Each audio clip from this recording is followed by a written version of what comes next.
Sais-tu que choisir le bon moment pour trader le marché du Forex peut te permettre d'augmenter significativement tes résultats? Cette vidéo va s'articuler autour de 3 sujets clés. Le premier, c'est tout simplement les horaires d'ouverture et le rythme du marché du Forex. Le deuxième point à ne pas négliger, c'est tout simplement la volatilité à ne surtout pas mettre de côté quand on trade le marché des devises. Et troisième point, on va parler des annonces économiques. Tu vas voir avec ça, tu auras déjà des bons éléments pour bien progresser en trading, donc ne tardons pas plus, c'est parti!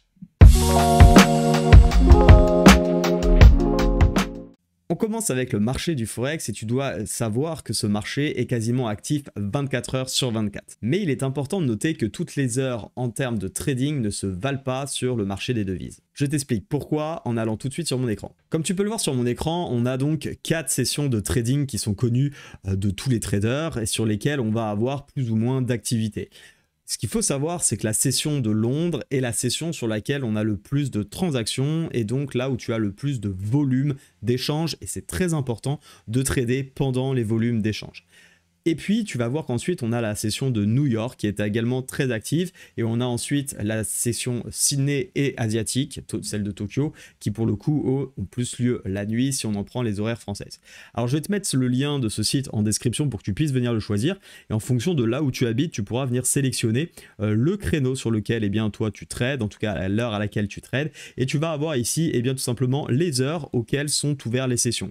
Bien évidemment, tu l'as compris, plus il y a de volume d'échange, plus c'est intéressant de trader, d'une part parce que ça réduira le spread, donc les frais qui se seront associés parce qu'on aura plus de liquidité pour pouvoir trader ces marchés, et également car les mouvements sont plus francs et on aura souvent des mouvements qui sont plus intéressants et qui nous amènent à moins d'erreurs. Alors comme tu peux le voir à l'écran, la session de Londres, elle, la plus dynamique, comme on l'a dit, en tout cas là où il y a le plus d'activité et de volume de transactions, c'est entre 9h et 17h, et tu le vois qu'elle se confond avec une autre session très importante, celle de New York, où tu observeras donc entre 14h et 18h, grosso modo, c'est le moment où on a le plus de volume d'échange sur ce marché. Les horaires d'ouverture des bourses sont un bon premier point à prendre en considération, mais cela ne suffit pas, il faut absolument prendre en compte la volatilité qui est notre deuxième point.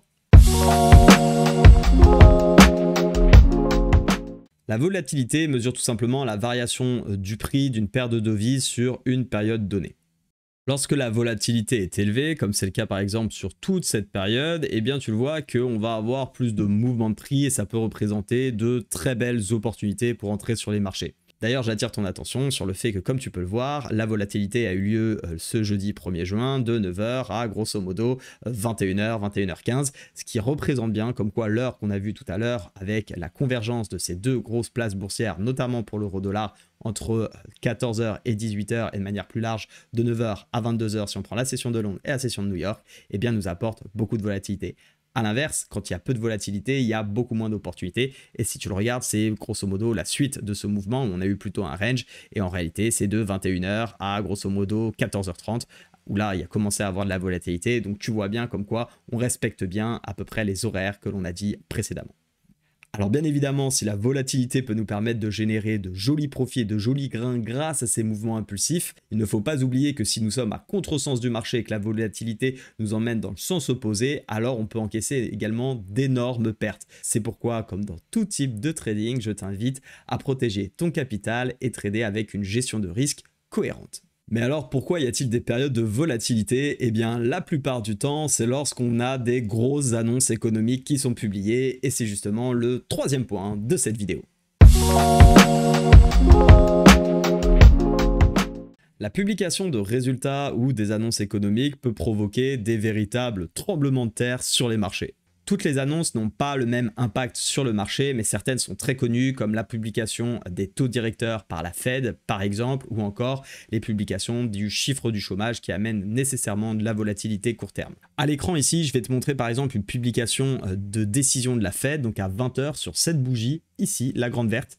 En 5 minutes, ici, je suis sur des bougies 5 minutes, tu vois la grande volatilité qu'on a eue sur un tout petit mouvement. Et en réalité, même si tu prends sur l'heure de trading, donc on prend de 20h à 21h, on voit bien qu'on a eu un mouvement très impulsif haussier qui a tout de suite été corrigé par la suite.